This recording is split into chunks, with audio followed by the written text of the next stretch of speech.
Kaligandaki corridor हिमाल पहाड तराई हुँदै भारतदेखि डाइरेक्ट कोरला नाकासम्म निर्माण कार्य 85% पुरा। दर्शकबिन नमस्कार, तपाईहरु यदि बेला हेर्दै हुनुहुन्छ खबर संवाद। यदि हाम्रो च्यानललाई अहिलेसम्म पनि सब्स्क्राइब गर्नुभएको छैन भने कृपया सब्स्क्राइब गर्नुहोला र सँगै रहेको बेल आइकनलाई पनि क्लिक गर्न नभुल्नुहोला भन्दै लागौं आजको भिडियो सामग्रीतर्फ। कालीगण्डकी कोरिडोर नेपाललाई उत्तर दक्षिण दिशा हुँदै दुई शक्तिशाली छिमेकी मुलुक भारत र चीनसँग जोड्ने अत्यन्तै रणनीतिक सडक मार्ग हो। यो कोरिडोर नवलपुरको गैंडाकोटबाट सुरु भएर पर्वत म्याग्दी र मुस्ताङ हुँदै चीनको कोरला नाकासम्म पुग्छ। करिब 495 किलोमिटर लामो यो मार्ग कालीगण्डकी नदीको किनारै किनार विस्तार भइरहेको छ। आर्थिक, सामाजिक, सांस्कृतिक, धार्मिक तथा पर्यटकीय हिसाबले अत्यन्तै महत्त्व बोकेको यो कोरिडोर नेपालका लागि भविष्यको आर्थिक ढोका र व्यापारिक गलैँचा बन्ने अपेक्षा गरिएको छ।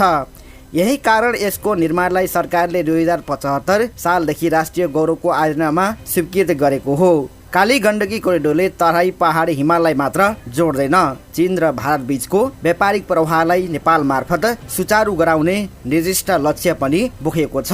यसले आन्तरिक व्यापार, व्यवसाय, कृषि उत्पादन, पर्यटन, उद्योग धन्दा, यातायात र सीमा व्यापारमा नयाँ सम्भावना खोल्नेछ। कालीगण्डकी कोरिडोर मुख्यतः दुई खण्डमा निर्माण भइरहेको छ। पहिलो गैंडाकोट रामदी मालढुङ्गा खण्ड र दोस्रो मालढुङ्गा बेनी जोमसुङ कोरला खण्ड। दुवै खण्डमा सडकको ट्र्याक खोलिसकिएको छ र विभिन्न भागमा स्रोन्ती तथा कालपत्र कार्य चलिरहेको छ। गैंडाकोट रामदी मालढुङ्गा खण्ड करिब 293 किलोमिटर लामो छ। यसको निर्माण 2066-67 मा सुरु भएको थियो र 2079-80 मा सम्पन्न गर्ने लक्ष्य थियो। तर निर्माणका क्रममा विभिन्न चुनौती आएका कारण म्याद 2083-84 सम्मका लागि थपिएको छ। यो खण्डमा हालसम्म करिब 79.86% भौतिक प्रगति र 71% वित्तीय प्रगति भएको छ। 234 किलोमिटर सडक कालपत्र भइसकेको छ भने 59 किलोमिटरमा कालपत्र कार्य जारी रहेको छ। करिब 400 मिटर सडकको ठेक्का अझै लाग्न बाँकी छ। यो खण्डमा 59 वटा पुल निर्माण गर्नुपर्नेमा 36 वटा पुल निर्माण भइसकेका छन्, 6 वटा पुल निर्माणाधीन अवस्थामा छन् र 17 वटाको ठेक्का प्रक्रिया रहेको छ। कुल लागत 20 अर्ब रहेकोमा 14 अर्ब 18 करोड रुपियाँ खर्च भइसकेको छ।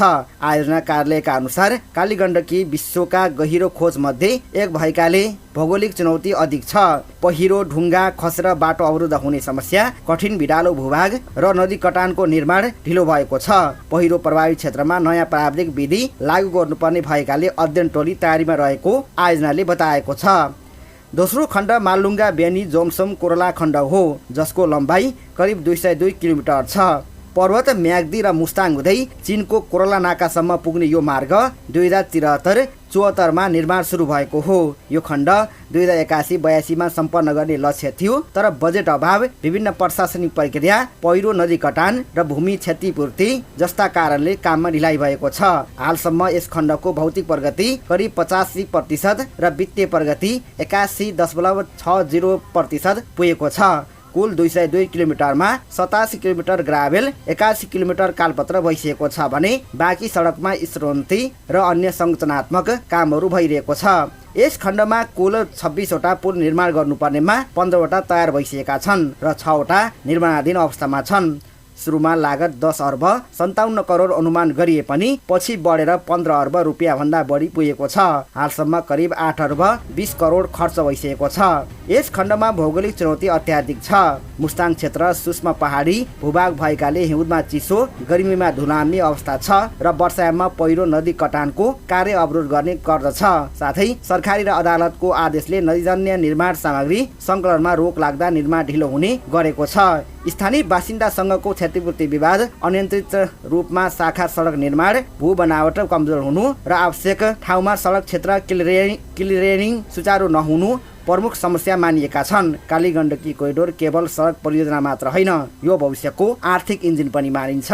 भारत र चीनसँग व्यापार विस्तारका लागि यो मुख्य मार्ग बन्न सक्छ। मुस्ताङदेखि तराईसम्म विविध कृषि उत्पादन, फलफूल, जडीबुटी, खनिज पदार्थ र मासु पालनका सामानहरू सहजै बजारसम्म पुग्नेछन्। मुक्तिनाथ, जोमसुङ, कालीगण्डकी धाम, देवगाँ धाम, गैंडाकोट, रामदी जस्ता धार्मिक तथा पर्यटकीय क्षेत्रमा पर्यटन वृद्धि हुनेछ। यसले स्थानीय रोजगार, होटल व्यवसाय, घरेलु उत्पादन र यातायात क्षेत्रमा ठूलो प्रभाव पार्नेछ। काली गण्डकी कोरिडोर पूर्ण रूपमा सञ्चालनमा आएपछि नेपालले ट्रान्जिट सुविधा, विस्तार, अन्तर्राष्ट्रिय व्यापार बढाउने र क्षेत्रीय कनेक्टिभिटीमा नयाँ उचाइ हासिल गर्नेछ। तर यथास्थितिमा ढिलाइ चिर्न, ठेक्का प्रक्रिया तीव्र पार्न, प्राविधिक अध्ययन बलियो बनाउन, पहिरो प्रवाही क्षेत्रमा सुरुङ संरक्षण, पर्खाल र भू सुदृढीकरण प्रविधि अपनाउन, स्थानीय तहसँग समन्वय बढाउन र क्षतिपूर्ति प्रक्रिया पारदर्शी बनाउनु पर्नेमा आवश्यकता देखिन्छ। यस्तो राष्ट्रिय महत्त्वको परियोजना समयमै सम्पन्न गर्न राज्य, स्थानीय सरकार, ठेकेदार र प्राविधिक टोली र समुदाय सबैले समान जिम्मेवारीका साथ काम गर्नुपर्छ। सफलतापूर्वक सञ्चालन भएमा काली गण्डकी कोरिडोर नेपाललाई दक्षिण एसिया र चिनिया क्षेत्रबीचको आर्थिक सेतु बनाइनेछ र मुलुकको समृद्धि यात्रामा टेवा पुर्याउनेछ। काली गण्डकी कोरिडोर केवल सडक होइन, यो नेपालका लागि आर्थिक उचाइमा उक्लिन तयार हुँदै गरेको जीवनरेखा हो।